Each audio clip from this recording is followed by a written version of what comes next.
در نوع هواپیمای بدون سرنشین در بالاترین سطوح به لحاظ تکنولوژیک، به لحاظ عملکرد و به لحاظ قابلیت‌های ماموریتی مختلفی که میتونه انجام بده، یعنی هم ماموریت شناسایی میتونه انجام بده، هم بحث‌های گشت‌زنی رو میتونه انجام بده.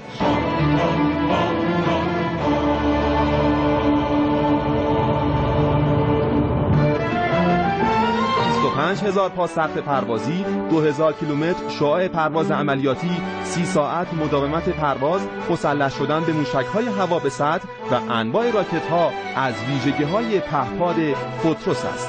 چه پیامی میتونه داشته باشه طراحی و ساخت این نوع پهپادها در کشور؟ اینکه مدیریت جهادی و باورمندی به توانمندی خودی و تلاش مستمر میتونه به نتیجه برسه و همه محدودیت‌ها را از جلوی پا برداره. مراقبت از مرزهای دریایی و خشکی، دیدبانی از خطوط لوله‌های نفتی، مخابراتی، کنترل ترافیک جاده‌ها، دیدبانی مناطق حادثه دیده در زلزله، آتش سوزی و سیل، محیطبانی برای حفاظت از محیط زیست و ارسال فیلم و عکس‌های دقیق در طول مأموریت از قابلیت‌های پهپاد فوتروس است. انشاءالله حالا امروز هم تصمیم گرفته شد که ما در سال آینده در همین روز بتونیم هواپیمای بدون سرنشین راهبردی خودمون رو که در کلاس جهانی تقریبا 2 تا کشور بیشتر اون رو ازش بهره مند نیستن رو اینجا بتونیم انشاءالله رونمایی کنیم.